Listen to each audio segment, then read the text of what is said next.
So how many x-intercepts can a quadratic function have? 2, 1, none. Okay, so a quadratic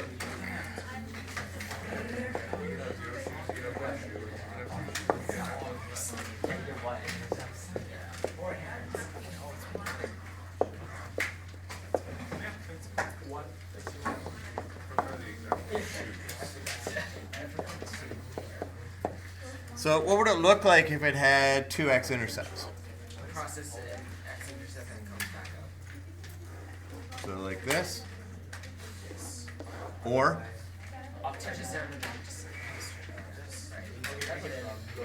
so it could have n behavior of quadrant 2 to quadrant 1, or n behavior of quadrant 4 to quadrant 3. So this is two x-intercepts. 2. What would it look like if it had one x-intercept? Comes down, touches it, comes straight back. Okay. So that we know if a root of multiplicity 2, right? Or what else? Never touches the x-axis.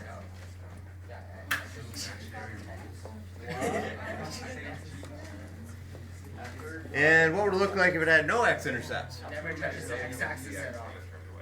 So opens up and is above, or opens down and is below. So 0 x-intercepts. Imagine that. Okay, so how, by looking at the function or by doing a little something with the function, can we determine how many x-intercepts a quadratic function has without graphing it, right? I mean, we could graph it, but what would tell us? So let's take a look at the quadratic formula. Which is what? I forget. Y is equal to...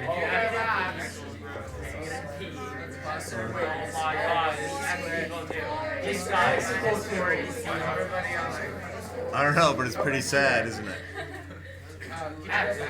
No. There's no point. But it'll be posted later. Actually, I think that just means a function. It's like there's two x-intercepts or one x-intercept or no x-intercepts. Okay, so when you go to solve using the quadratic function, so let's take an example. Let's say we're going to solve y equals x squared. Let's take x squared minus 6x plus 8. And we're going to solve that using quadratic function, right? So it's already written there. I'm not going to write it down again, right? I'm just going to write, that's really x is equal to, right? Not y. Thank you. Guys.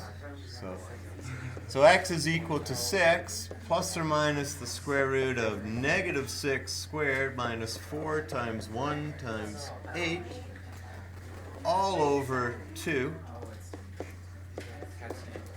plus or minus, what do we get? 36 minus 32, which is root 4 over 2, which is 6 plus or minus 2 over 2, which is 4 or 2. Right. So we have two distinct real roots, right? This gives us two distinct, which means what? Different real roots. All right, what if we had x squared minus 6x plus 9? Okay, we're going to do the same thing. We're using quadratic formula for a reason, right? I mean, we know we can solve this without.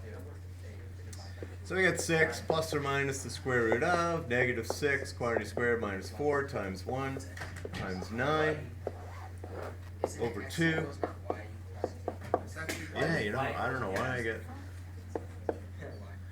Well, the equation is y equals, so I just think I must be still writing that for some reason.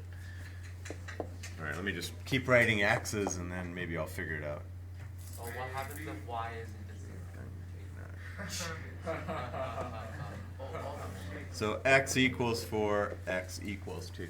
So 6 plus or minus, so what's 36 minus 36? 0 over 2. So x equals 3, right? So there is one real root but we don't call it that, but we'll write it down. One real root. Don't call it. But that real root is of multiplicity 2. Okay, so we call it 2 equal real roots. 2 equal real roots. Okay, so we have 2 distinct real roots, or 2 equal real roots. Here, let's make that a 2. 2 distinct real roots, or 2 equal real roots. And what if we have like x squared minus 6x plus 10? That's not what we're going to say.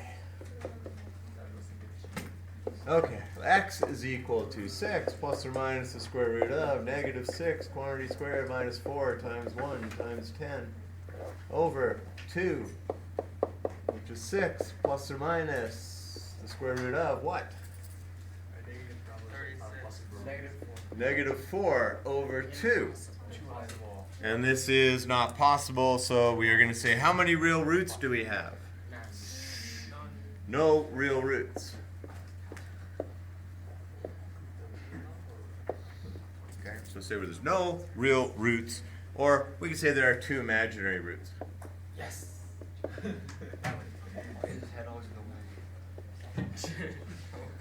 Usually we're just going to stick with no real roots, right? Because we don't get into complex numbers. Yes. They have so much more personality. Yes, imagine that. Well, Oh, no. Yeah, over. the real numbers are a subset of the complex numbers, so you're really dealing with complex numbers every day in every way. Yeah, but they're not complex enough. So what up here is the difference between 2 distinct real roots, 2 equal real roots, and 2 imaginary real roots? Maybe we should graph them. The b squared minus 4ac. It's the constant.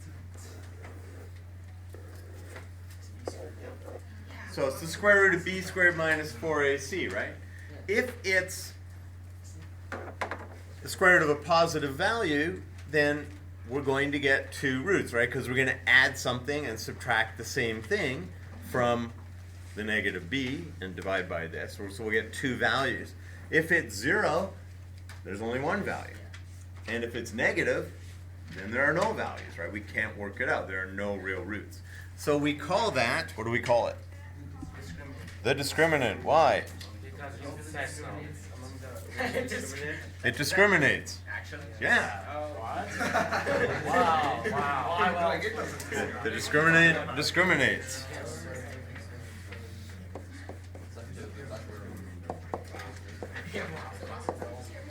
Well, the second I tuned out.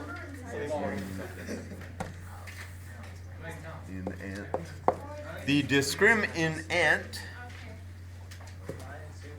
b squared minus 4ac is what determines the nature of the roots, or the number / nature of the roots. So is what determines the number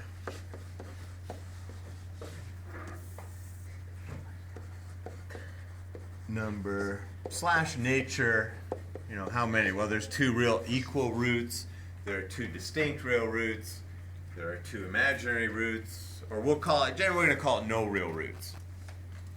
So the number and nature of the roots for a quadratic function. And the roots are just the solution, right? The solution to the, how does it work? They're the x-intercepts of the graph. They're the zeros of the function and the roots of the equation. I think that's the way it goes. So it's the number or the nature of the roots for a quadratic function.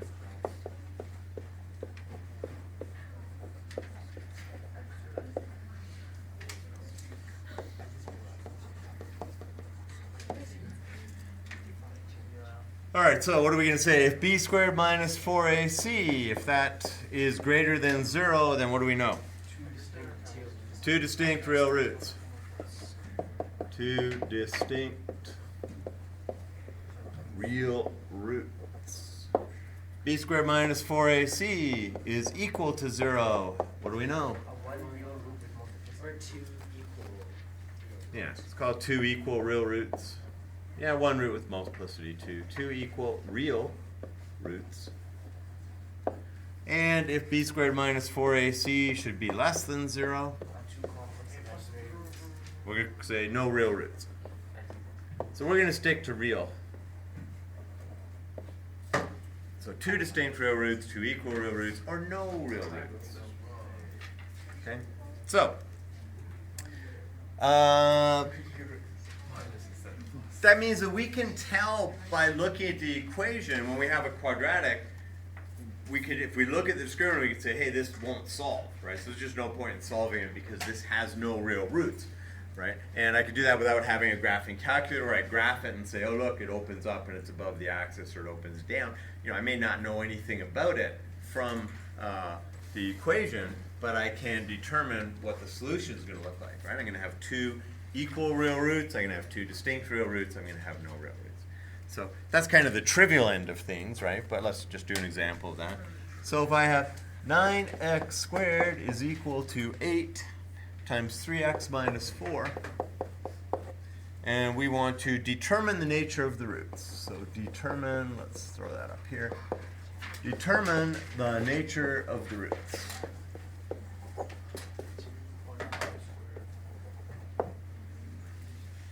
So what do we got to do? We have to multiply h first, and then it's like we have to transpose it to the left side. Transpose it.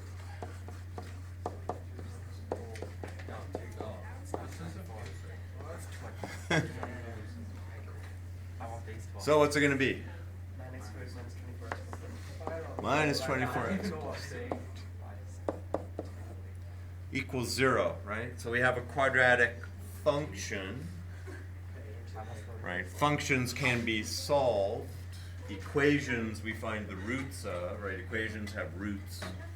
So we want the zeros of the function, really, okay? All right, so anyways, we want to work out the nature of the roots, so it's b squared minus 4ac that we're interested in, which is equal to negative 24 quantity squared minus 4 times 9 times 32, which is 576, minus whatever 36 times 32 is.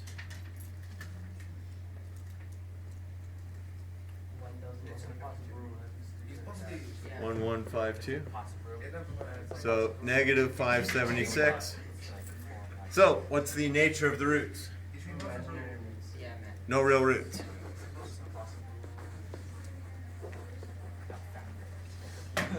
Ah, come on, it's plus or minus 24i, but that doesn't help us because we're keeping it real, right? No, we're not.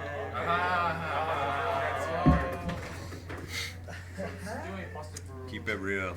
Okay, more likely what you're going to be asked is to determine the value of k. So determine the value of k, or some other variable, such that, so a, let's call this, I don't know, number 2, I guess, eh?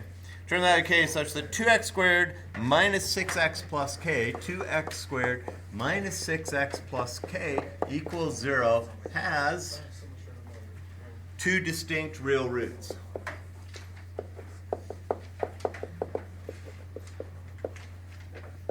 So how do we do that? Put it into the function first. Or, I mean, put it into the b squared minus 4ac. Okay, so what do we know about b squared minus 4ac then? It has to be bigger than 0. Has to be greater than 0. Now we can plug in our b and our a and our c. So b, negative 6 squared minus 4 times 2 times k is greater than 0. 36 minus 8k, 36 minus 8k is greater than 0. So when I'm dealing with inequalities, then I tend not to mess around. I'm not going to like push the 8k over. I want my variable on the left-hand side.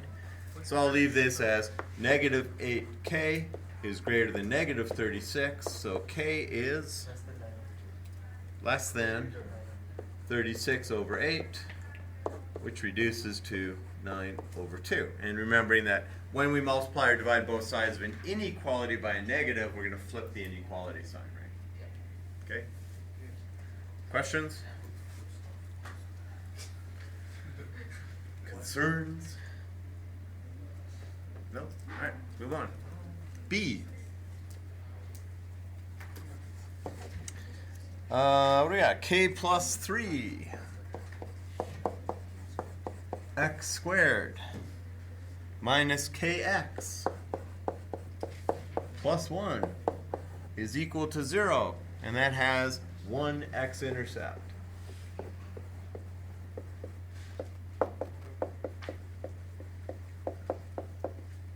Okay, so the one x-intercept tells us what? It's equal to 0. What's equal to 0? It. It's like bloody reasoning all over again. B It. squared minus 4AC Thank is you. equal to 0. You could just say the discriminant. It.